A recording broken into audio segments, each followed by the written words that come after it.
você é um cara que levantou tua carreira dentro da indústria automobilística. O que você tem observado da relação, sobretudo do brasileiro, com o carro ao longo do tempo?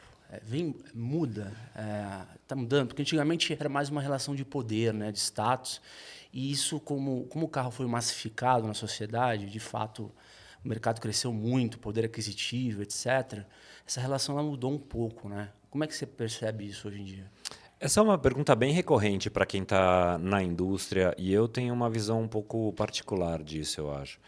Antigamente, havia pouca opção de mobilidade mesmo, né? Ou a pessoa tinha o seu carro, para pegar um país como o Brasil, uma cidade como São Paulo e tal, se você tinha acesso a um automóvel novo, a sua vida ficava muito melhor, né? Se você podia comprar um carro novo. Sim. Eu me lembro que quando eu fiz 18 anos, pô, eu tirei carta e eu podia usar o carro da minha mãe, o carro do meu pai, aquilo é um negócio da liberdade muda a de vida. locomoção, que a sua vida é outra. Cara, e eu lembro que nos anos 80, 90, em Santos, eu sou de Santos, né?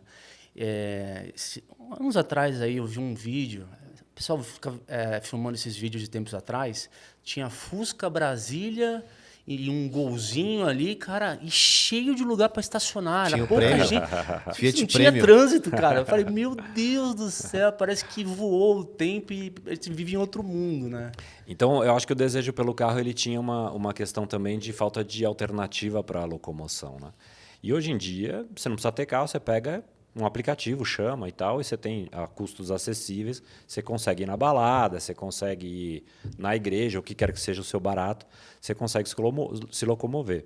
Ou de ônibus, ou de metrô, aquilo que, né, hoje está disponível. Então, eu acredito que essa relação hoje ela ainda é muito forte. Eu tenho o privilégio de poder visitar a Europa. Minha esposa é portuguesa, já morei na Europa com alguma frequência, estava lá, passamos um mês em Portugal. Cara, as pessoas que têm carros legais acham legal esse curso. Você vê aquela, né? Ainda tem o sentimento de, enfim, um objeto importante de desejo, inclusive na Europa, que é um mercado bastante mais maduro do que o nosso, e o nosso mercado não fica atrás. O que eu acho é que hoje, efetivamente, o custo de aquisição de um automóvel, né, é só olhar o mercado. O mercado hoje a gente está prevendo 2022 fechar em 2 milhões de carros, a gente já chegou a quase 4 em 2013, 2014. Então é metade do mercado. Isso quer dizer que o brasileiro está gostando menos de carro? Não, ele é menos acessível.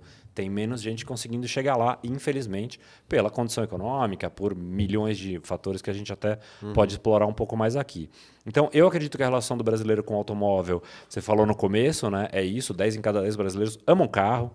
Todo mundo gosta de falar de carro. Quando eu falo que trabalho com carro, o assunto é esse. Qual é o carro, nananã e tal. Então, pô, é um assunto muito legal, a galera gosta. Terreno bom para inovação, né, cara? Novas tecnologias, né? Pô, estamos no meio de uma transformação absurda da indústria automobilística. Então, acho que esse negócio não mudou. O que muda, efetivamente, o mercado automobilístico ele vai conforme a economia. A economia vai melhor, a gente vai melhor. A economia vai pior, a gente vai menos bem. Então, eu acredito que a paixão pelo carro continua sendo bastante intensa com o brasileiro médio, né?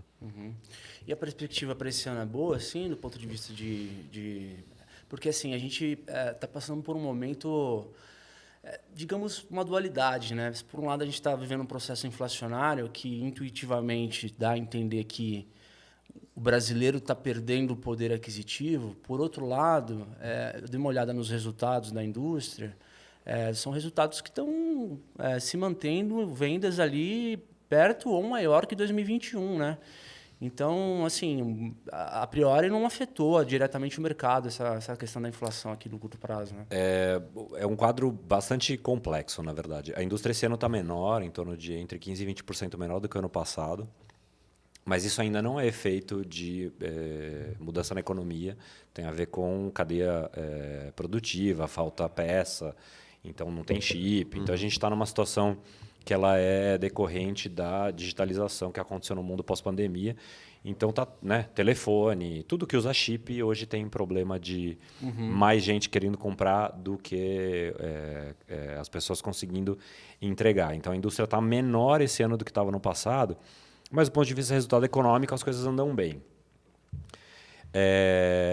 Então, a gente está passando um momento de transição do mais cliente do que capacidade de entrega, que é sempre onde a indústria quer estar, toda a indústria quer ter mais cliente do que oferta. É óbvio, porque você ali consegue gerir teu preço, tua condição, né? Então isso é legal. Claro, num limite aceitável. Hoje em dia, a gente tem marcas que conseguem, que precisam gerir carteiras de 10 meses, 12 meses. Uma pessoa esperar um carro um ano é complicado, né? Quase impossível. Só não quer esperar um ano um carro. Então a gente gostaria de ter uma capacidade maior.